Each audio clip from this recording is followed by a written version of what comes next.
नमस्ते, मैं हूं डॉक्टर मुकेश गुप्ता, लेनेस्ट मलाड से। प्रेगनेंसी के दौरान कभी कभी एक बहुत ही दुखद परिस्थिति उत्पन्न होती है जब प्रेगनेंसी हमें जब चेकअप के लिए डॉक्टर के पास जाते हैं और डॉक्टर हमें कहते हैं कि प्रेगनेंसी बढ़िया नहीं है और संभावना है कि ये आगे ना बढ़े और एबॉर्शन हो गया है या मिसकैरेज हो गया है। जब हमें ये न्यूज़ मिलती है तो हम बहुत ही विचलित होते हैं, दुखी होते हैं, परेशान होते हैं और हम ये जानना चाहते हैं, नंबर 1 कि ऐसा हुआ क्यों।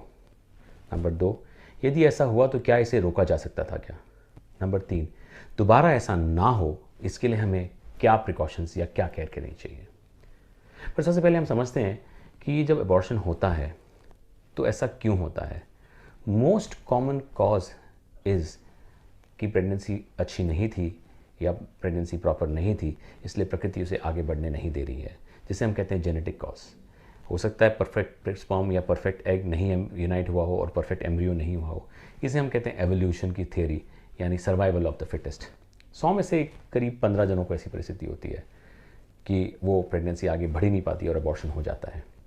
इन 15 जनों को जिन्हें अबॉर्शन होता है, इसमें से ज़्यादातर जनों को कारण ये होता है कि प्रेगनेंसी बढ़िया नहीं थी।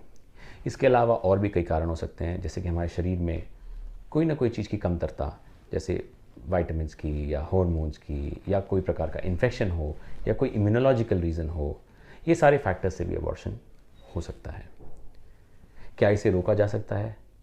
देखिए, एक बात समझ लीजिए, यदि प्रेगनेंसी बढ़िया है तो वो पक्का आगे बढ़ जाएगी, और अगर प्रेगनेंसी बढ़िया नहीं है तो लाख उपाय कर लें, प्रकृति उसे आगे बढ़ने नहीं देगी। यदि हम ये चीज़ समझ लें तो एक चीज़ और समझ में आती है, जो माइनर इश्यूज़ हैं उन्हें करेक्ट करके हम आगे इलाज कर सकते हैं। हमारी किताबें कहती हैं कि 3 बार से ज़्यादा अबॉर्शन हो तब जाके इन्वेस्टिगेशन या इलाज करो, लेकिन प्रैक्टिकली ऐसा होता नहीं है। जैसे ही अबॉर्शन होता है, हमारा दिल चाहता है कि हम पता लगाएं कि ऐसा क्यों हो, और हम कई चीज़ें चेकअप करके उस चीज़ों को करेक्ट करके और अकॉर्डिंगली आगे बढ़ सकते हैं।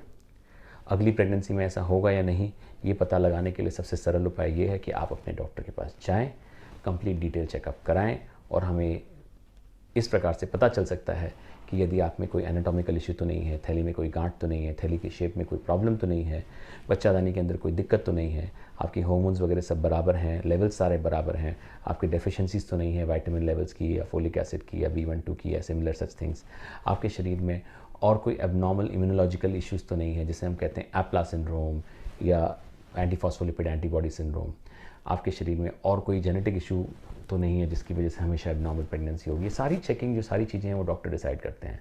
Last but not the least, यदि ये प्रेगनेंसी इन्फेक्शन की वजह से हुई है तो हमें उस चीज़ को फाइंड आउट करना है कि कौन सा इन्फेक्शन था, और यदि जो कॉमन इन्फेक्शंस हैं जिनकी वजह से अबॉर्शन हो सकता है तो हम उसके लिए क्या प्रिकॉशंस ले सकते हैं, ये डॉक्टर आपको बता सकते हैं। फॉर एग्जाम्पल, रूबेला का वैक्सीन लिया जा सकता है बिफोर प्रेगनेंसी प्लानिंग। इस प्रकार से कई और उपाय हो सकते हैं। अब यदि एक बार डायग्नोसिस हो गया है कि भाई मिसकैरेज हो गया है, तो अब आप उसको आगे कैसे मैनेज करें, ये अगला प्रश्न हमारे दिमाग में आता है जब हमने एक्सेप्ट कर लिया कि अबॉर्शन हुआ है। तो देखिए, इसके 3 उपाय हैं। पहला ये कि आप कुछ ना करें, वेट एंड वॉच करें, तो भी प्रकृति ज़्यादातर केसेस में अप्रॉक्सीमेटली 95% अगर वो ब्लीडिंग स्टार्ट हो चुकी है, और अगर ब्लीडिंग स्टार्ट नहीं हुई है तो may be around 2/3 of the situations में थोड़े दिनों में ब्लीडिंग स्टार्ट होगी। थैली का मुंह जिसके अंदर प्रेगनेंसी है वो खुलेगा, ब्लीडिंग चालू होगी, प्रोडक्ट्स बाहर आएंगे, और थोड़ी दिन ब्लीडिंग होगी और बंद हो जाएगा और कंप्लीट प्रोसेस फिनिश हो जाएगा। इसे हम कहते हैं स्पॉन्टेनियस मिसकैरेज। पर ये परिस्थिति का एडवांटेज है कि हम कोई ऑपरेशन नहीं कर रहे हैं, कोई दवाई नहीं ले रहे हैं, कुछ नहीं कर रहे हैं, और ये अपने आप हो रही है। लेकिन इसका डिसएडवांटेज ये है कि इसे हो सकता है कि कुछ दिन लगे, और कभी कभी हो सकता है कुछ हफ्ते लग जाएं, 3-4 हफ्ते भी निकल सकते हैं। इतने दिनों तक आप बैठे रहें और इंतज़ार करें, ये थोड़ा सा कठिन होता है। तो पहला उपाय जो मैंने कहा, वेट एंड वॉच। दूसरा उपाय मेडिकेशंस, यानी आपको कुछ गोली दी जा सकती है। आपके डॉक्टर आपको दवाइयाँ देंगे जो आप लेने से या तो ओरली ले सकते हैं या इंटरनली रख सकते हैं, और जिसके बाद आपको क्रैम्प्स और पेन और ब्लीडिंग होगा और प्रोडक्ट्स जो हैं वो बाहर निकल जाएंगे।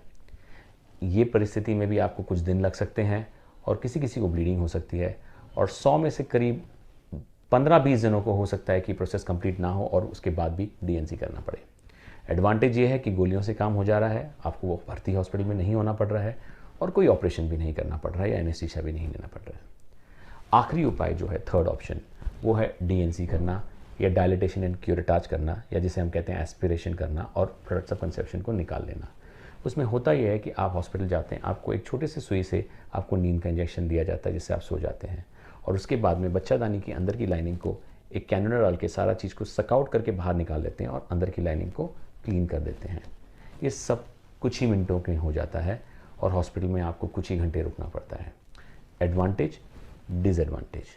एडवांटेज ये है कि एक कुछ ही मिनटों में काम हो जाता है और कुछ ही घंटों में आपका प्रोसेस कंप्लीट हो जाता है। कंट्रोल्ड एनवायरनमेंट में होता है, डॉक्टर की सुपरविजन में होता है, तो सारा केयर सिस्टमैटिकली किया जाता है। बहुत ज़्यादा पेन भी नहीं होता है क्योंकि आपको एनेस्थीसिया दिया जाता है, तो आप सो जाते हैं, तो आपको ज़्यादा पता भी नहीं चलता। पर डिसएडवांटेज ये है कि हाँ, आपको हॉस्पिटल में जाना पड़ेगा और हॉस्पिटल में जाके एडमिट होना पड़ेगा। पर इन तीनों उपाय में सबसे ज़्यादा सक्सेसफुल ये उपाय है। ऑलमोस्ट 98-99% को कोई दिक्कत नहीं आती है। 1-8% में कभी कभी कोई कॉम्प्लिकेशन होता है या प्रोडक्ट्स चिपके हो जाते हैं, बहुत ज़्यादा निकल नहीं पाते हैं, तो हमें फिर उसको फिर से वापस से दोबारा चेकिंग करके उसको निकालना पड़ सकता है। But that is a very rare situation. So इस प्रकार से जब ये कठिन परिस्थिति आती है तो एक चीज़ आप समझ लीजिए कि उपाय तो कई हैं इन्हें सॉल्व करने के, इनके कारण भी कई हैं जिसकी वजह से अबॉर्शन बार बार हो सकता है। पर ज़्यादातर लोगों को ये परिस्थिति बार बार परेशान नहीं करती है। और याद रखिए, समय के साथ में यदि आपको अबॉर्शन हो रहा है तो इसे ओवरकम आप कर सकते हैं और आगे जाके निश्चित ही आपको एक हेल्दी और प्रॉपर बेबी हो सकता है। क्योंकि एक बात याद रखिए, यदि आपके शरीर में एक बार प्रेगनेंसी ठहरी है, मतलब ये बात तो पक्की है कि आपके सिस्टम्स इन प्लेस हैं और आपको दोबारा भी प्रेगनेंसी ठहर सकती है। इसलिए ऑल द बेस्ट और चिंता ना करें। Thank you very much.